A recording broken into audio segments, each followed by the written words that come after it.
Fine. OMCs को बड़ी राहत मिल गई है। राहत ये आम जनता के लिए भी मानी जा रही है, क्योंकि एक तरफ क्रूड ऑयल के प्राइसेस बढ़ रहे थे और देश में पैनिक था कि कहीं ऐसा ना हो कि पेट्रोल डीजल के प्राइसेस पर असर आ जाए। देखिए, आम जनता के ऊपर इन्फ्लेशन का असर आ सकता है। अगर क्रूड ऑयल के प्राइसेस बढ़ते हैं तो हर तरह की महंगाई बढ़ेगी, क्योंकि सिर्फ पेट्रोल डीजल के ऊपर असर नहीं आएगा। पेट्रोल डीजल के अगर प्राइसेस बढ़ जाते हैं तो आपका ट्रांसपोर्टेशन कॉस्ट बढ़ेगा, आपकी सब्जियां महंगी हो सकती हैं, आपके घर में आने वाली गैस को लेकर के ऑलरेडी पैनिक चल रहा है, यानी कि आपके आम इंसान के पूरे आम जीवन पे असर पड़ता है। अब उस असर को कंट्रोल करने के लिए सरकार ने एक बड़ा फैसला लिया है।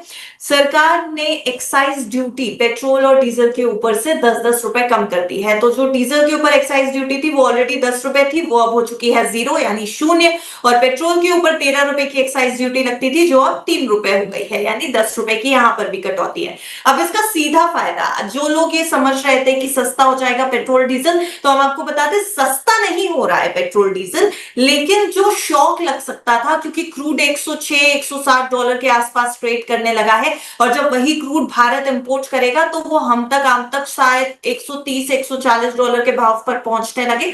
तो उस एक शॉक को ऑब्जर्व करने के लिए एक्साइज ड्यूटी कम करके ओएमसीज के ऊपर का वो प्रेशर कम करने की कोशिश की गई है, यानी कि हमारे और आपके लिए पेट्रोल और डीजल महंगा नहीं होगा। कम से कम इस बात की राहत रखिए। और इसका पूरा असर आज ओएमसीज पर पड़ता हुआ दिखाई दिया है। स्टॉक मार्केट में भी पॉजिटिव रिएक्शन दिखाई दिया, गिरते हुए बाजार में भी ओएनजीसी और एनर्जी बास्केट के दूसरे स्टॉक्स जो थे, कोल इंडिया हो सकता है, ओएनजीसी है आपका, और बाकी ऑयल मार्केटिंग के स्टॉक्स आज के टॉप गेनर्स में रहे थे।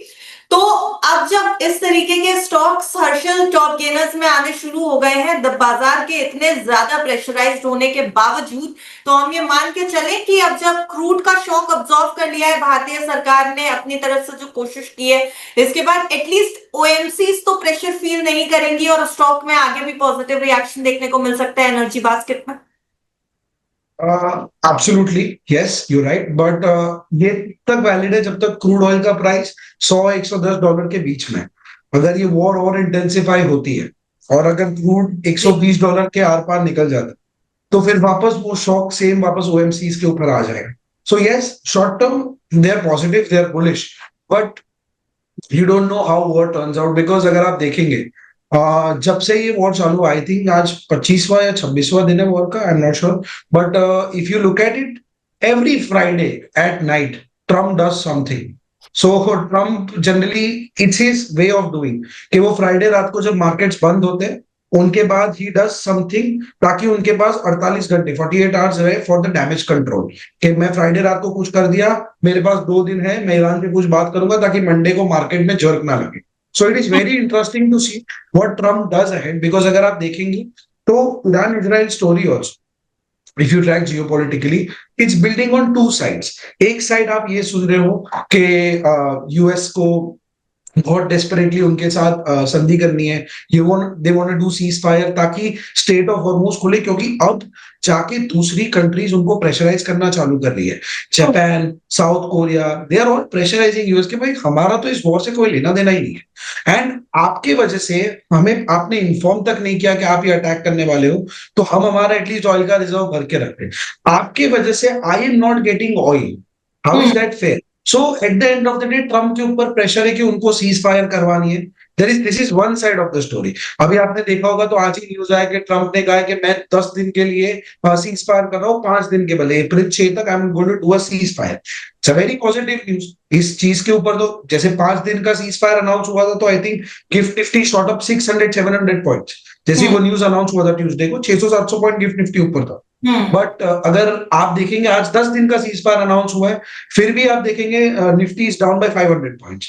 तो इसका मेन रीजन ये है, बिकॉज अगर आप देखेंगे तो second side of the story फिर यूएस से और शिप्स निकली है उनके मरीन ट्रूप्स के साथ, जो यूएस के मरीन कमांडोज है, they have left for Iran. So people are also expecting, this is one side of the story, it's a speculation. Like if you track geopolitics, there is one other speculation that over the weekend शायद Trump अपने on ground troops Iran के अंदर ना उतार दे। So one side maybe he's just trying to portray कि मैं cease fire करना चाहता हूँ, and on the another side वो अपने ट्रूप्स ना उतार दे ईरान के अंदर, because if that happens, it's going to be a massacre, क्योंकि ईरान के अंदर यूएस के ट्रूप्स आ जाएंगे, then it's a full scale war. फिर ईरान स्ट्रेट ऑफ हॉर्मुज को ऐसा बंद करेगा कि कोई शिप को जाने ही नहीं देगा ताकि यूएस के ऊपर प्रेशर आए। सो as much as I want कि ये war रुके, but for this both of the sides have to come to a conclusion. And मुझे ये होता हुआ दिख नहीं रहा है because it's like कि दोनों sides extreme है। अगर आप ट्रम्प की वॉन्ट्स देखेंगे, ट्रम्प को चाहिए कि ईरान न्यूक्लियर वेपन बनाए नहीं, जो उनके पास एनरिच्ड यूरेनियम है वो लोग जो बेसिकली और एटॉमिक एनर्जी की जो एजेंसी है उनको दे दे, and they are out, they should not, they will sign a paper that they will not make any nuclear weapons and stuff. अगर आप देखेंगे ईरान इज लाइक के ये तो मैं मानने वाला हूं नहीं, आई in fact want money for all the damages that you have done. Second, straight of Hormuz मैं मेरे हिसाब से खोलूंगा, and third, Iran is like कि मुझे पेपर पे लिख के दो कि मुझ पे वापस अटैक करोगे नहीं। So I don't think that both the side are ready to come on a mid ground, whereas if you see the negotiations are already started, Pakistan के through they are doing negotiations, but I don't think Iran Pakistan के साथ ही अभी table पे बैठेगा, because अभी I was reading this news in between के Strait of Hormuz से 10-15 ऑयल टैंकर्स निकले पाकिस्तान का फ्लैग दिखा के, ईरान को लगा कि पाकिस्तान के शिप है और फिर वो सारे शिप चले गए यूएस की तरफ। सो ईरान ऑलरेडी पाकिस्तान पे भड़का हुआ है। So I personally think that doing negotiations by Pakistan, Oman, ये कितना फेवरेबल है, कितना ये वर्क करता है। JD Vance is also in the words के is going to come and have a negotiation, but ये कितना टर्न आउट होता है is very interesting to see. And also you have to look at the weekend, because Friday रात है आज, I think you should sit with popcorn at night because Trump is going to do something. So it also depends on what happens over the weekend, but जब तक crude का price I think $110 है, तब तक this OMC companies are okay, क्योंकि इनका excise duty हटा दिया है। बट जैसे you see crude price shooting above 120, again the pressure on them will be back to normal. For जी them to have a sustainable long term rally, crude को $70 के नीचे रहना बहुत जरूरी है, $60-70, जो शॉर्ट टर्म में होते हुए $60-70 दिख नहीं।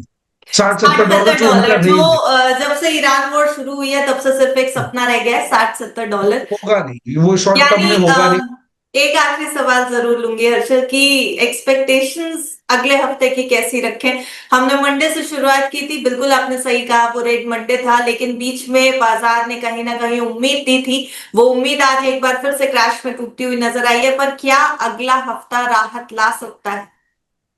आज जो मेन क्रैश आया था, इसका मेन रीजन ये है कि people don't want to carry their positions over the weekend. किसी को नहीं भरोसा है कि भाई ट्रम्प फ्राइडे सैटरडे संडे में क्या करते। सो आज आपने जो देखा है वो एक आप समझ लीजिए लॉन्ग अनवाइंडिंग था कि भाई जो रिलीफ रैली आई थी जिसमें लोगों ने अपनी पोजीशंस प्लस की थी, nobody wants to take their positions over the weekend. So पहला तो आज का सेल ऑफ का major reason I think was this. Second, what do I think over the weekend, I think अगले हफ्ते जो होता है उसका काफी बड़ा decision making would be this weekend. इस वीकेंड पे क्या होता है, इफ अगर इनके पी स्टॉक्स सेल थ्रू हो जाते हैं, 3 प्रोबेबिलिटीज है कि इनके पी स्टॉक्स अगर सेल थ्रू हो जाते हैं, कि ये लोग कुछ डिसाइड करते हैं कि भाई ठीक है 10 दिन हम कुछ नहीं करेंगे और 1 महीने का सीज फायर लगाते बैठ के बात करते, तो आई थिंक क्रूड ऑयल एक बार वापस $100 के नीचे आके $90 के आसपास, $92 के आसपास आके सेटल हो जाएगा। इफ दैट हैपेंस, अगर ये होता है, तो निफ्टी में आपको एक सीधी 1000 पॉइंट की रैली दिखेगी एज अ रिलीफ रैली, कि भाई crude oil is back to 90, things are in the talking phase.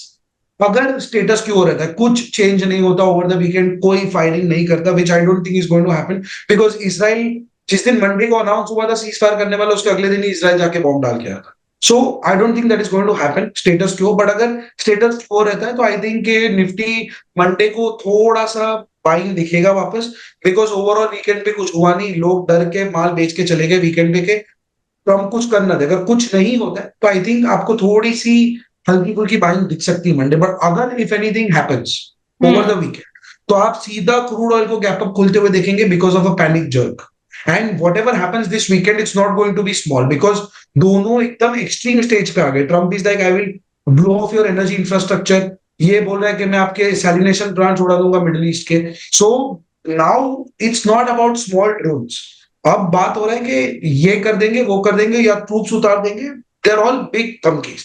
So if any of that happens, I hope nothing happens, but if any of that happens, आप crude oil के भाव को सीधा $120 shoot out होते हुए देखेंगे, and you will see the markets will start again with the black Monday. So hopefully nothing happens like that. But next week is going to be very dicey. It also depends a lot के अगले हफ्ते में भी क्या developments होते हैं, but I think they should slowly move towards the peace talks, जो I think एक दो हफ्ते में होना चाहिए. एक प्रिलिमिनरी बेसिक पीस टॉक्स की तरफ they have to move because both of them desperately need it. US को स्टेट ऑफ हॉर्मुज खोलना है क्योंकि लोग यूएस को प्रेशराइज कर रहे हैं. यूएस बहुत ज्यादा स्ट्रेच्ड है अभी, उसके रिसोर्सेज बहुत ज्यादा स्ट्रेच्ड है.